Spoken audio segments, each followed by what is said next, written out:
नमस्कार, एवं उत्तर प्रदेश देख रहे हैं आप सभी और आपके साथ हूं मैं जयती मिश्रा। बुलेटिन की शुरुआत करेंगे इस वक्त की सुर्खियों के साथ।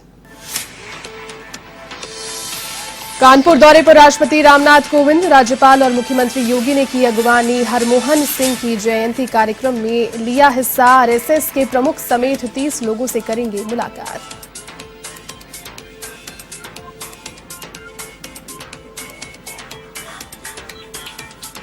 प्रयागराज में माघ मेले की तैयारी। मुख्यमंत्री योगी अब तक की तैयारियों का आज करेंगे वर्चुअल समीक्षा। संगम की रेती पर भव्य आयोजन के देंगे निर्देश।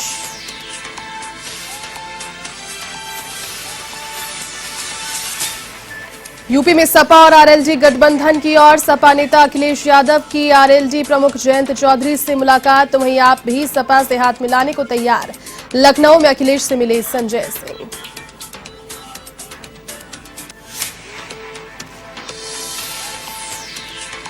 यूपी के लखीमपुर खीरी में ट्रक से टकराई। सवारियों से भरी एक निजी बस। हादसे में एक व्यक्ति की मौत, करीब 2 दर्जन लोग गंभीर रूप से जख्मी। ठकेरवा धौरहरा मार्ग पर हुआ हादसा।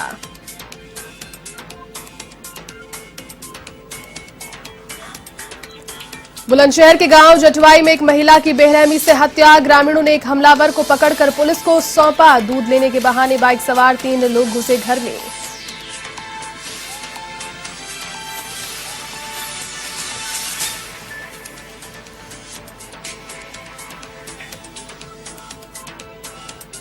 चलिए अब खबरें विस्तार से। राष्ट्रपति रामनाथ कोविंद आज और कल 2 दिन के कानपुर दौरे पर हैं, जिनकी सिविल एयरोड्रोम तथा राज्यपाल आनंदीबेन पटेल और मुख्यमंत्री योगी ने अगवानी की।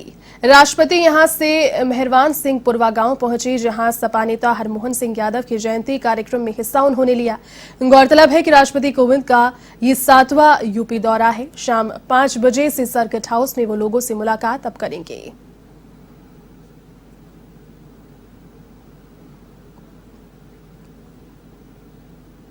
कई महीने पहले श्री सुखराम सिंह यादव जी दिल्ली में मुझे मिले।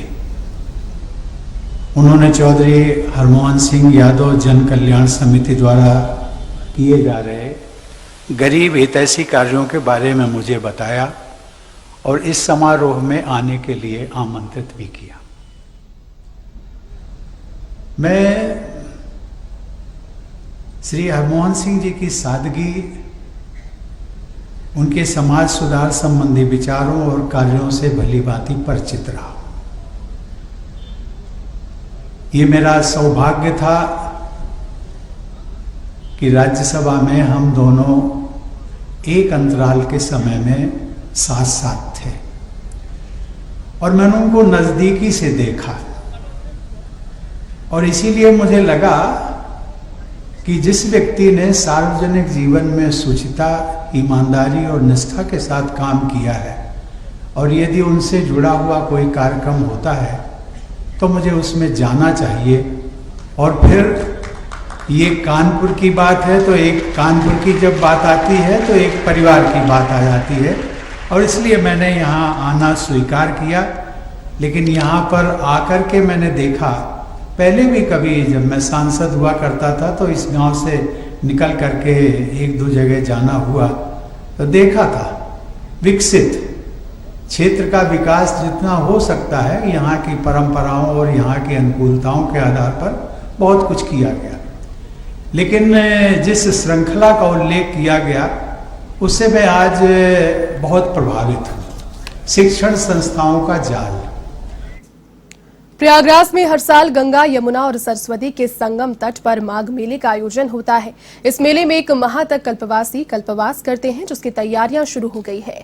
मुख्यमंत्री योगी आदित्यनाथ इसकी तैयारियों को लेकर आज समीक्षा बैठक एक ऑनलाइन माध्यम से करेंगे। दरअसल 14 जनवरी को माघ मेले का पहला स्नान है और इससे पहले से ही कल्पवासियों का आना यहाँ शुरू हो जाता है। सभी कल्पवासियों के साथ ही संगम आने वाले श्रद्धालुओं को किसी प्रकार की असुविधा न हो, इसको लेकर अधिकारियों ने अब कस ली है।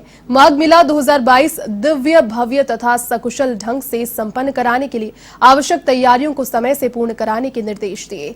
बताया है कि इस बार माघ मेले के क्षेत्र को 6 सेक्टरों में बांटा गया है।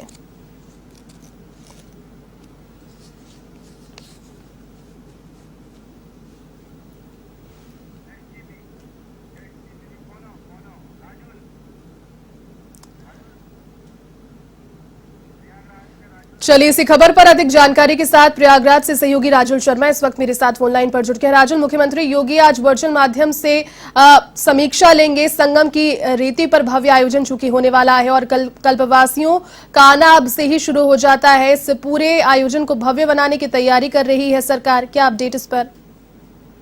जैती जी, मैं आपको बता दूं कि प्रयागराज में हर साल यमुना एवं सरस्वती के संगम तट पर माघ मेले का आयोजन होता है। ये भी आपको बता दूं कि हर 3 महीने पे अर्धकुंभ और 6 महीने पे महाकुंभ का भी आयोजन होता है और हर साल की भव्यता दिन पर दिन बढ़ती चली जा रही है। कल्पवासी यहाँ पर रहते हैं और इसकी तैयारियां शुरू हो गई है। मुख्यमंत्री योगी आदित्यनाथ इसकी तैयारियों को लेकर आज समीक्षा बैठक करेंगे, क्योंकि पहला स्नान पर्व जो है वो 14 जनवरी को है। इसलिए माघ मेले में यहाँ के जो लोकल प्रशासन है उन्होंने भी कमर कस ली है। इसके पहले कल्पवासी आने शुरू हो जाते हैं। सभी कल्पवासी संगम के साथ आने पर श्रद्धालु किसी न किसी प्रकार की असुविधा ना हो, इसके लेकर अधिकारियों ने भी कमर कस ली है। माघ मेले में 2022 को और भव्य और कुशल ढंग से संपन्न कराने के लिए आवश्यक तैयारियां संपूर्ण रूप से कराने के निर्देश भी दे दिए गए हैं। इस पर बताया गया है कि माघ मेला क्षेत्र लगभग 6 सेक्टरों में बांटा गया है।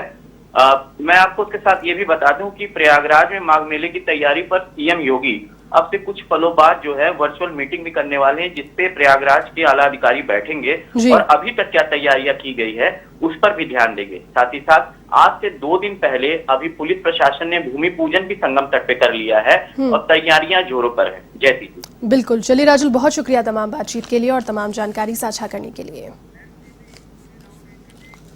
उत्तर प्रदेश विधानसभा चुनाव 2022 के गठबंधन के लिए रालोद और सपा और अधिक आगे बढ़ती नजर आ रही है। जी हां, रालोद प्रमुख जयंत चौधरी और अखिलेश यादव के सियासी मायने निकाले जा रहे हैं। तो वहीं आरएलडी प्रमुख जयंत चौधरी से मुलाकात करने के बाद ट्वीट करते हुए उन्होंने लिखा कि बढ़ते कदम। तो सपा प्रमुख अखिलेश यादव ने भी जयंत चौधरी के साथ फोटो ट्वीट करते हुए लिखा कि जयंत चौधरी जी के साथ बदलाव की ओर। इन दोनों ट्वीट के बाद अब माना जा रहा है कि सपा और आरएलडी के बीच में गठबंधन होना तय है। अब केवल इसका आधिकारिक ऐलान होना बाकी है। आरएलडी प्रमुख ने पहले भी साफ किया था कि वे सपा के साथ गठबंधन कर चुनाव मैदान में उतरेंगे। सूत्रों के अनुसार इस मुलाकात के बाद सीटों का बंटवारा लगभग फाइनल तय हो जाएगा।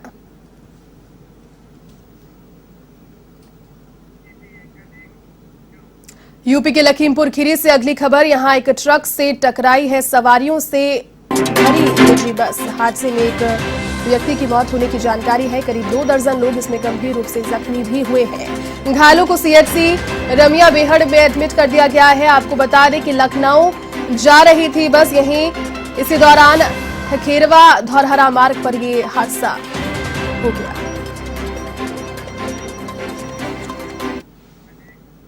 बदायूं के दातागंज के ब्लॉक समरेर के नवदिया गांव में 2 पक्षों में अवैध निर्माण को लेकर विवाद हो गया। मौके पर पहुंचे उप जिलाधिकारी राम शिरोमणि तथा पुलिस उपाधीक्षक प्रेम कुमार सिंह थापा ने समझाइश कर इस मामले को शांत कराया। साथ ही पूरे अवैध निर्माण को 30 नवंबर तक हटा लेने के आदेश दिए हैं। ऐसा नहीं करने पर एक पक्ष के खिलाफ मुकदमा दर्ज करने और जेल भेजने की चेतावनी भी दी है।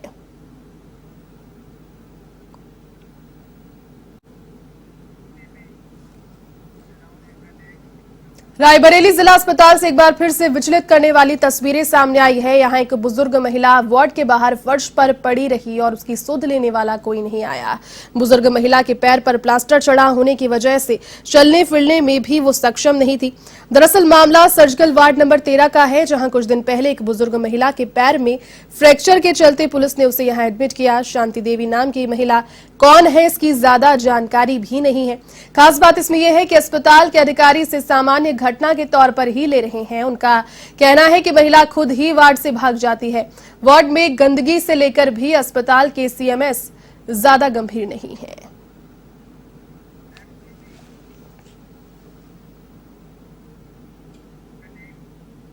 कानपुर देहात में अकबरपुर जिला अस्पताल में लापरवाही की एक और तस्वीर देखने को मिली। यहां एक मृतक को ही ग्लूकोज चढ़ता रहा, लेकिन किसी भी स्टाफ ने ग्लूकोज की ड्रिप हटाने की जहमत नहीं उठाई। दरअसल एक युवक को घायल अवस्था में जिला अस्पताल में एडमिट किया गया। यहां इमरजेंसी में तैनात डॉक्टर ने उसका इलाज शुरू कर ग्लूकोज चढ़ाया, लेकिन भर्ती होने के करीब 40 मिनट के बाद इस युवक की मौत हो गई। इसके बाद भी मृतक को लगातार ग्लूकोज चढ़ता ही रहा।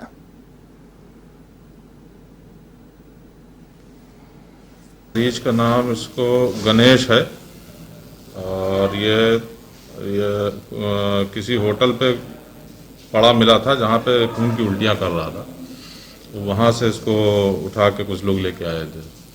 तो यहाँ पे ला के इसका इलाज शुरू किया गया, लेकिन ये ज़्यादा देर तक सर्वाइव नहीं किया, कुछ ही देर में ये भी ख़त्म हो गया। ये कारण नहीं ज्ञात है कि क्यों इसको खून की उल्टियाँ हो रही थी, क्या इसकी बीमारी थी, क्योंकि साथ में कोई था नहीं जान पहचान का परिचित का। तो अभी ये एक्सपायर हुआ थोड़ी देर पहले।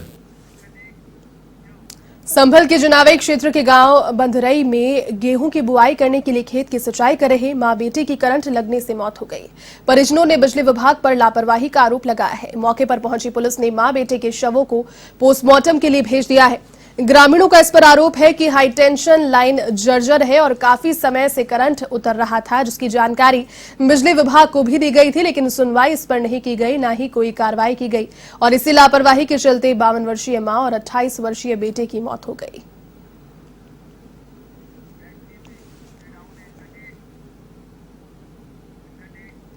तो वहीं बुलंदशहर के जहांगीराबाद कोतवाली क्षेत्र के गांव जटवाई में एक महिला पर ताबड़तोड़ गोलियां बरसाकर हत्या कर दी गई। जानकारी के अनुसार दूध लेने के बहाने बाइक सवार 3 लोग घर में घुसे और दूध निकाल रही महिला पर गोलियां बरसा दी, जिसके बाद मौके से हत्यारे फरार हो गए। हालांकि ग्रामीणों ने एक हमलावर को पकड़कर पुलिस को सौंपा है।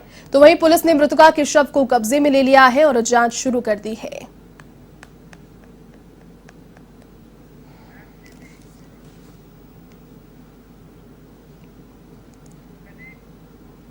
खबर अब लखीमपुर खीरी से, जहां नियंत्रित ट्रक पुल तोड़ते हुए नाले में जा गिरा। एक गंभीर रूप से घायल इसमें हुआ है, 2 लोग लापता हैं। बता दें कि घायल को अस्पताल में एडमिट किया गया है। धौलहरा कोतवाली क्षेत्र की पुल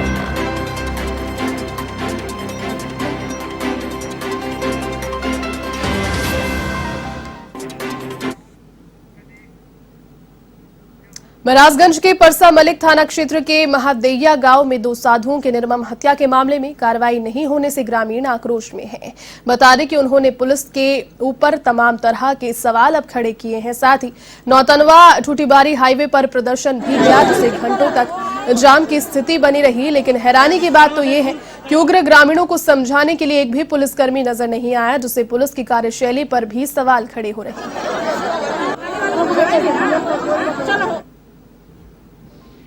बच्चे को ले जा करके उठा करके थाने वाले ले गए हैं, इससे पूछताछ किए हैं और जब एक घटना नहीं किए हैं तो ये कैसे बता सकते हैं? उनको मारना नहीं चाहिए। अगर नहीं एक घटना किए हैं तो इनको छोड़ देना चाहिए। ले जा करके सारे लोग इनको मार दिए हैं, जगह जगह चोट लग गया है। अब बताइए, लड़का ये एकदम नादान है, एकदम समझिए। हम लोगों को इंसाफ चाहिए। पुलिस वाले इनको मारे हैं, हम लोगों को इंसाफ चाहिए। हम लोग चाहते हैं इनको इंसाफ मिले, ना इंसाफी इन लोगों के साथ। मर्डर कहीं और हो रहा है, मार खाए जा रहे हैं हम लोग जनते। आखिर क्यों हम लोग मार खा रहे हैं? कातिल घूम रहा है, कातिल को क्यों नहीं पकड़ रहे? जनता क्या कोई विश्वास करेगा इतना छोटा सा बच्चा मर्डर कर सकता?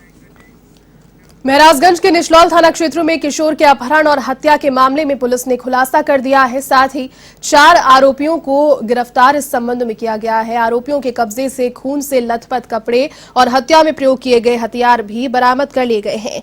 पुलिस ने सभी 4 आरोपियों को जेल भेज दिया है। आपको बता दें कि पूरा मामला दरअसल 30 अक्टूबर का है, जहां 17 वर्षीय अमन का अपहरण हो गया था। आरोपियों ने घने जंगल में लाठी डंडों से पीटने के बाद उसकी चाकू से गला रेत कर हत्या कर दी। एसपी ने बताया कि पुलिस और साइबर सेल की टीम ने बेहतरीन काम किया, जिसके लिए उन्हें 10,000 रुपए का इनाम भी दिया गया। अब खबर यूपी के जनपद चंदौली से है, जहां धान के कटोरा कहे जाने वाले जनपद में किसान परेशान हैं। बीते 3 साल से धान बिक्री के बकाया भुगतान के लिए किसान सरकारी विभागों के चक्कर पे चक्कर लगा रहे हैं, लेकिन अधिकारियों के कान में जूं नहीं रही है। चुनावी मौसम में समाजवादी पार्टी ने किसानों की समस्या को हाथों हाथ लिया और इस पर राजनीति भी शुरू हो गई है। सपा के राष्ट्रीय सचिव ने मनोज सिंह डब्ल्यू ने पीड़ित किसानों संघ डिप्टी आरएमओ कार्यालय का घेराव किया, तो वहीं इस मामले को बिगड़ता देखकर डिप्टी आरएमओ ने 3 दिन के अंदर किसानों के बकाया राशि के भुगतान का आश्वासन दिया है। साथ ही इस मामले में दोषी अधिकारियों के खिलाफ कार्रवाई की बात भी कही है, जबकि सपा राष्ट्रीय सचिव ने किसानों को भुगतान नहीं होने पर 1 दिसंबर को डिप्टी आरएमओ कार्यालय पर धरने की चेतावनी दे डाली।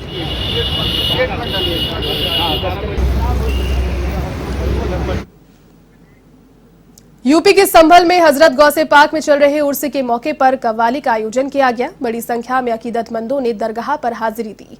नगर के दरगाह हजरत मियां मीरन शाह में सालाना उर्स मनाया जा रहा है। इस मौके पर शहर विधायक इकबाल महमूद के पुत्र युवा नेता सुहेल इकबाल भी कार्यकर्ताओं के साथ पहुंचे। इस दौरान उन्होंने पगड़ी बांधकर सम्मानित किया गया। साथ ही इस अवसर पर कार्यक्रम में मौलाना फैजुल इस्लाम, डॉक्टर लियाकत अली खान सहित कई लोग उपस्थित थे। मोहम्मद अदनान साहब से गुजारिश है कि वो भी हजरत से दस्तार शमशाद कुरैशी साहब अगर यहाँ पर हो तो अगर हम तशरीफ लाए, उनके साहबजादे हैं ये दस्तार।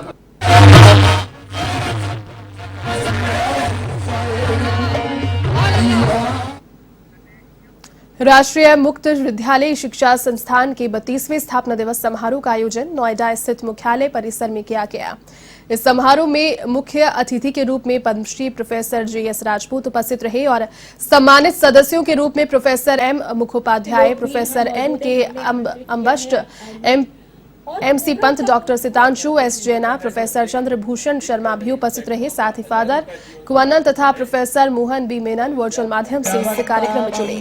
समारोह में प्रोफेसर सरोज शर्मा ने सभी अतिथियों का स्वागत किया और NIOS के द्वारा किए जा रहे महत्वपूर्ण कार्यों की जानकारी दी। साथ ही उन्होंने कहा कि NIOS NEP 2020 के अनुसार क्षमता और गुणवत्ता पर पूरी तरह से कार्यरत रहा है। उन्होंने ये विश्वास भी जताया कि NIOS देश के दूसरे दूरदराज क्षेत्रों में बैठे हर शिक्षार्थी तक गुणवत्तापूर्ण शिक्षा पहुंचाएगा। साथ ही उन्होंने कहा कि हाल ही में वर्चुअल ओपन स्कूल में पंजीकरण करा रहे शिक्षार्थियों की निरंतर बढ़ती हुई संख्या पर भी खुशी जाहिर की है। इस मौके पर NIOS के भारतीय ज्ञान परंपरा पाठ्यक्रम की शिक्षार्थी वैदेही व्यास को उनके विशिष्ट उपलब्धियों के लिए सम्मानित किया गया। सैकड़ों का, हजारों का जीवन संभाल देता है और इसे आप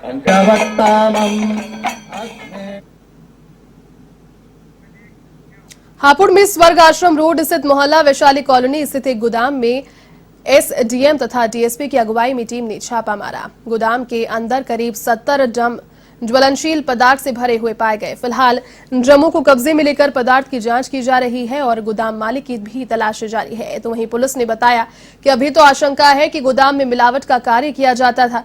इसके बाद इसे जगह जगह सप्लाई भी किया जाता था। हालांकि तरल की जांच के लिए सैंपल लिए गए, तो वहीं से पूरे मामले में जांच जारी है।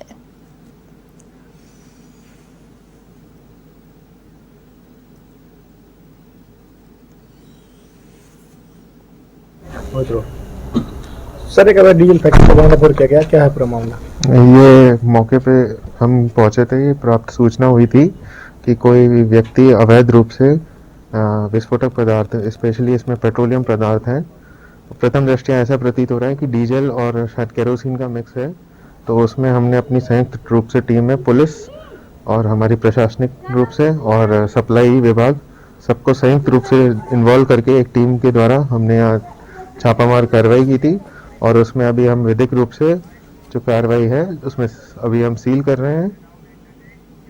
चलिए, फिलहाल राजस्थान के मसले से जुड़ी हुई बड़ी खबर। दिल्ली में एक बड़ी बैठक, जी हां, प्रदेश कांग्रेस प्रभारी अजय माकन और PCC अध्यक्ष गोविंद सिंह डोटासरा के बीच ये बैठक जारी है। संगठन में फेरबदल को लेकर बैठक। दोनों नेताओं के बीच नए संगठन को लेकर दिल्ली में बैठक। 1 दर्जन से ज्यादा जिलाध्यक्ष बदले जा सकते हैं। एक बड़ी खबर आपको बता रहे हैं। अजय माकन और PCC चीफ गोविंद सिंह डोटासरा के बीच दिल्ली में ये बैठक हो रही है और इस बैठक के कई मायने भी निकलकर सामने आ रहे हैं। राजस्थान से जुड़े मसले पर बेसिकली ये बैठक होना बताया जा रहा है, जिसमें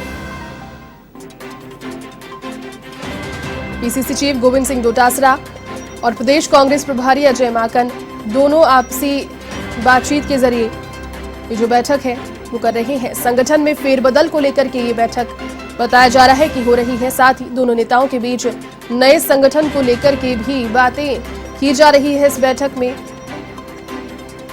और अब बातें ये सामने आ रही है कि 1 दर्जन से ज्यादा जिलाध्यक्षों को बदला जा सकता है। नए संगठन को बनाने के स्वरूप में राजस्थान के मसले पर दिल्ली में एक बड़ी बैठक। प्रदेश कांग्रेस प्रभारी अजय माकन और PCC अध्यक्ष गोविंद सिंह डोटासरा आपसी बैठक कर रहे हैं संगठन में फेरबदल को लेकर के बैठक। साथ ही बता दें कि दोनों नेताओं के बीच नए संगठन को लेकर के दिल्ली में ये बैठक जो है वो अभी चल रही है। 1 दर्जन से ज्यादा जिलाध्यक्षों को बदला जा सकता है और उसी संबंध में ये दोनों बैठक कर रहे हैं।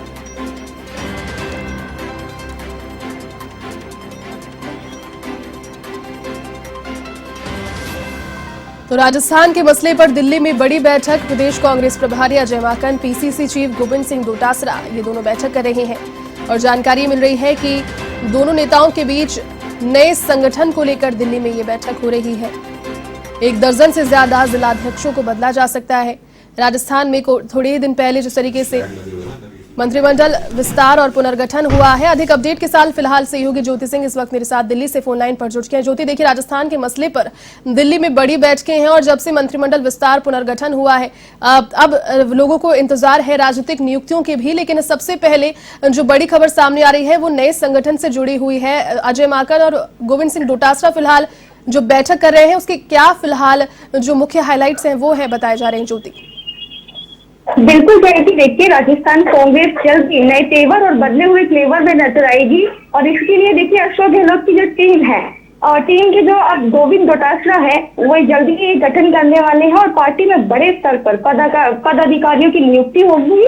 और इसी सिलसिले में पीसीसी चीफ डोटासरा 2 दिन के दिल्ली दौरे पर आए हुए और देखिए बड़े नेताओं से मुलाकात भी की है। कल सोनिया गांधी से मुलाकात की थी और देखिए जो पिछले कुछ समय में जो खाली सा नजर आ रहा है कांग्रेस संगठन अब पूरा भरा जाएगा और उस मिशन 2023 के लिए पार्टी पूरी ताकत में जुट चुकी है। और देखिए आज दिल्ली में अजय माकन और गोविंद सिंह डोटासरा की जो बैठक हुई है उसमें उपाध्यक्ष, महासचिव, सचिव और प्रवक्ताओं से लेकर पार्टी के अलग अलग विभागों के प्रकोष्ठों की नियुक्ति की जाएंगी। और देखिए आने वाले ये जो 1 हफ्ता है इसमें ये सारी नियुक्तियां हो जाएंगी। जैसे कि बैठक में ये दोनों के बीच में जो बातचीत हुई है और पूरे प्रदेश स्तर पर 100 से ज्यादा नए पदाधिकारी बनाए जा सकते हैं और इसमें कुछ विधायकों और दूसरे जनप्रतिनिधियों को भी एडजस्ट किया जाएगा। देखिए माना ये जा रहा है जयती कि अगले 1 महीने में प्रदेश कांग्रेस में सभी स्तर पर नियुक्ति लगभग कर लेगी और जल्द ही कांग्रेस नियुक्ति की सूचना आना भी शुरू हो जाएंगी। और पार्टी में अभी प्रदेश स्तर पर केवल 49 लोग जो टीम है वो काम कर रहे हैं और 4 से 5 पदाधिकारी हाल ही में मंत्रिमंडल और मुख्यमंत्री के सलाहकार के रूप में भी एडजस्ट किए जा चुके हैं और वो जल्द ही अपना पद देके छोड़ देंगे। और जिला और ब्लॉक स्तर की अगर हम बात करें जो कि पिछले 16 महीने से खाली है, जो कि पिछले साल सियासी संकट के दौरान कार्यकारिणी जो भंग थी वो भंग कर दी गई थी और अभी वर्तमान में अगर हम पदाधिकारियों से भी काम कराया जा रहा है तो राजस्थान में जल्द से जल्द ब्लॉक अध्यक्ष, जिला अध्यक्ष और बनवाना ये जो है ये जल्द से जल्द जैसे कि गोविंद डोटासरा ने कहा है कि प्राथमिकता है कि ब्लॉक अध्यक्ष और जिला अध्यक्ष जो है वो जल्द से जल्द बनाया जाए और जल्द से जल्द यानी कि 1 हफ्ते के अंदर एक सूची भी आ जाएगी और जल्द ही ये नियुक्तियां जो है वो कर दी जाएंगी। और पार्टी इसके साथ ही पार्टी 2023 के मिशन की भी तैयारी कर रही है। जयती, बिल्कुल। चलिए ज्योति, फिलहाल बहुत शुक्रिया तमाम बातचीत के लिए और साथ जुड़ने के लिए। तो इस बुलेटिन में फिलहाल के लिए बस इतना ही। देश और दुनिया की तमाम बड़ी खबरों को देखने के लिए आप देखते रहिए A1 TV। नमस्कार।